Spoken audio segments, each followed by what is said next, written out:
All right, we'll just give you a quick overview of the HB here. There's a road at the very southern end of this vein here. It's just like a quad trail that goes in there. We don't know exactly where it is. Pretty close. I hadn't been on that little trail, but I know exactly where it is there. So it's relatively accessible. There's an adit actually below that. I've been out through the other adit, and so from that little trail there, or road river, it goes down pretty good, fairly steep in this part here, and this is a line pretty much north-south. So we're at the southern end, and we're traveling to the north now. As you can see, it's a pretty steep vein, and it's difficult to see really well in there, but there's quite a few adits from different places, and there's a bunch of big ore chutes that go right to the very bottom of the mine. This mine's a little bit unique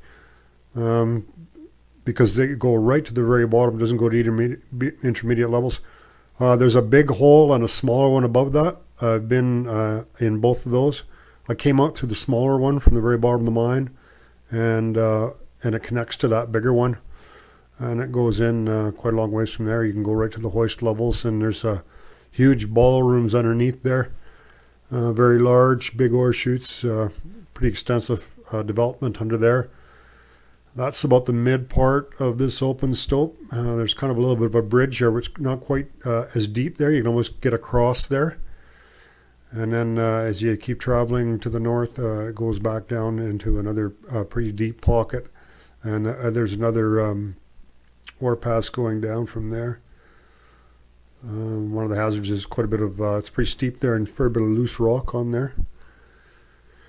So you got to be a little bit careful that you're down there, that someone's not rolling a rock or something down there, or something doesn't come dislodged. It's not real crazy steep. You can see Ken there threw a rock down there, so it wasn't steep enough to make it down to the bottom there, but definitely the potential is there for a landslide. So, and I haven't been down. There's another hole below that going down. I haven't been down into that one. That's one thing we want to have a look at. And then there's another section above this that's not as deep as far down. I think that's the oldest historic section, this very northern part in there. There's some more holes, and you can see down there, and I haven't been to that part of it at all. It was pretty interesting in the wintertime. It was in the middle of wintertime when I popped out through that top one.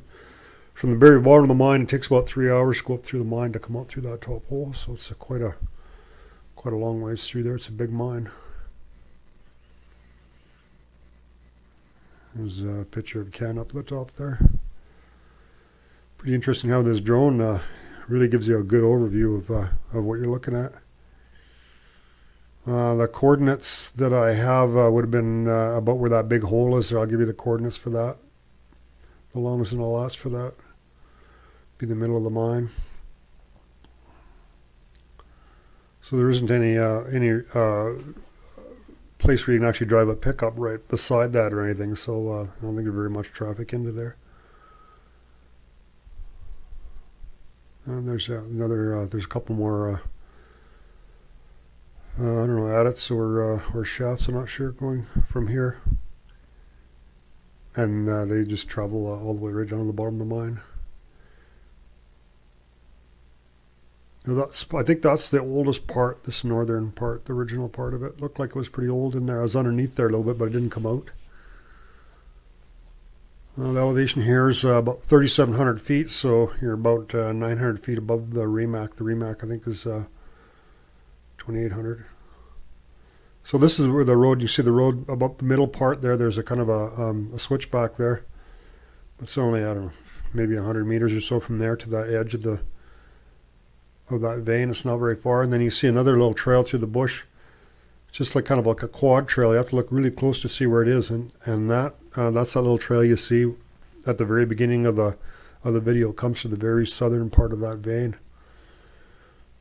And if you keep going to below, further south of that vein, there's another adit that I came out on. So it's not really tough to get into. It's I think only about maybe 3 miles from the bottom, the road going up there, and then you got the coordinates for the gate there too. So Corey, I hope it gives a bit of an overview there.